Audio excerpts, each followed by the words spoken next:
friends, welcome back to my kitchen. If you're new here, hi, my name is Jen. I do cooking, canning, and food preservation videos every Tuesday, and I do vlogs on Fridays. If that seems like the sort of content you're into, I really hope that you'll consider subscribing and sticking around. So a while back, you guys will remember that I did strawberry lemonade concentrate here on my channel out of the Ball book. And I'd had some people ask about doing this with blueberries. And if you've been here any length of time, you know that I am not a rebel canner by any means. I like to do things safety first. So I reached out to Ball. And Ball didn't really have an answer for me, and they suggested I reach out to my local extension office. So that's exactly what I did. I emailed my local extension office here in Western Kentucky, and it took her some time, but she did email me back and told me that blueberries and strawberries have a pH close enough to each other that you can absolutely substitute blueberries for strawberries in the lemonade concentrate recipe as long as you follow it by the book. Here was her response in email. You can pause it if you want to read it as it scrolls. But yeah, she basically said it was totally safe as long as you followed the recipe and only substituted blueberries for strawberries. So I'm starting off with some blueberries that I had that were frozen, and I thawed them overnight in the refrigerator.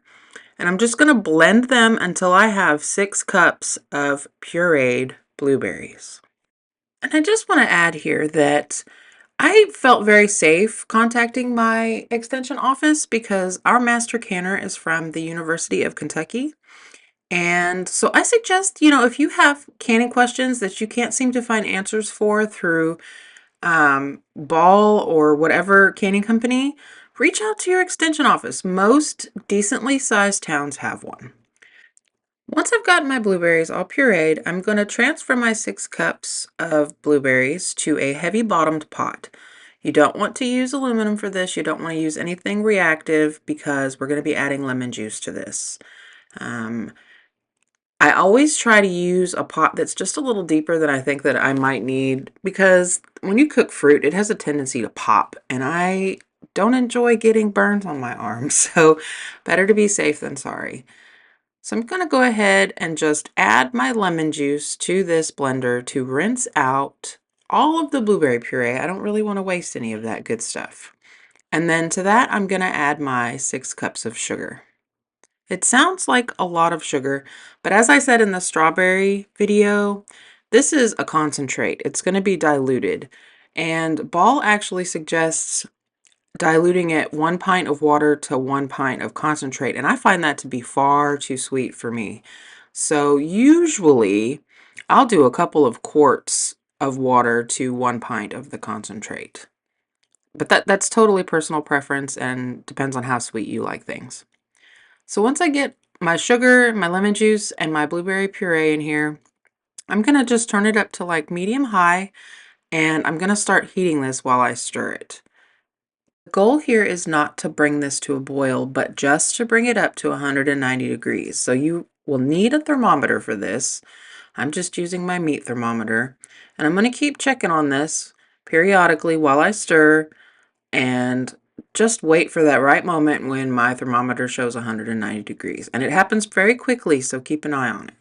I'm going to turn the heat off and remove this concentrate from the heat, and I'm going to go ahead and start jarring it up.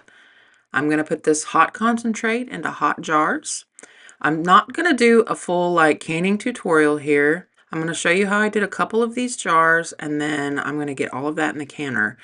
But if you want a more in-depth video, I can leave a link in the upper corner here to the strawberry lemonade concentrate that I did. And that one goes into a little bit more detail on the steps for water bath canning this. I just want to say that this was a lovely color. It was beautiful. The lemon juice just brought that purple right out of those blueberries. And it held its color nicely through canning. And we've already used up 2 of these jars just since I filmed this. It is a huge hit in the house and everybody loves it. Now I'm going to say that if the little tiny specks of blueberry skins bother you, go ahead and run this through a strainer before you heat it up. If you have a high-powered blender, that's not going to be an issue because it's going to pulverize all of those blueberry skins. I don't really have a very good blender, and it still got the pieces fairly small. In fact, the strawberry lemonade concentrate had way more pulp in it than this did. So I'm just going to leave that to you. You know, if it bothers you, if it's a texture issue, go ahead and strain it.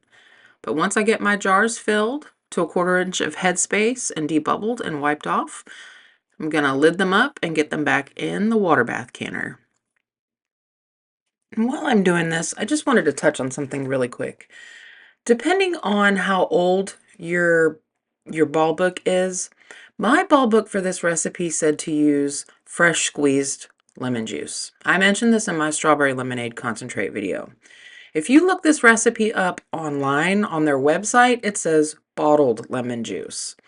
Now, as I said before, I would assume, we all know how that goes to assume, but I would assume that it is easier for them to update the website than to make a big production of, letting everybody know that they need to update their books. So I just went with bottled lemon juice. Can at your own risk. This is your recipe. This is your kitchen. You are the one that's going to be drinking this. If you feel like using fresh squeezed lemon juice is just fine by you, then go for it. But for me, I just said, well, I know the acidity level of bottled lemon juice and the website says bottled, so I'm going to go ahead and use bottled.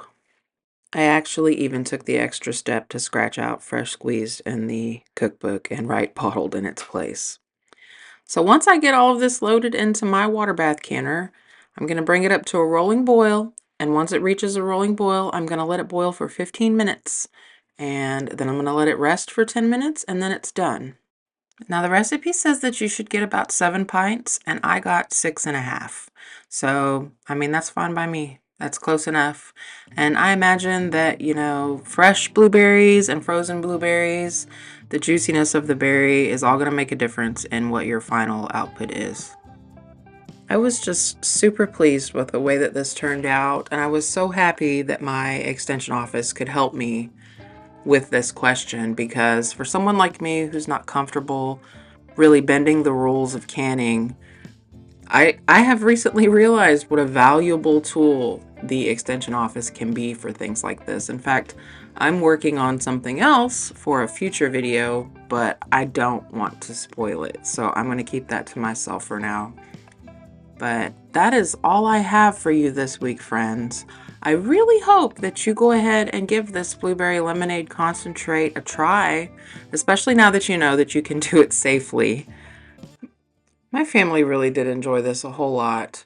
In fact, the little half a pint that I had left over that wouldn't go into the canner did not even have time to cool off before my daughter was pouring it over ice and then asking me to open another one. So until next time, friends, happy canning.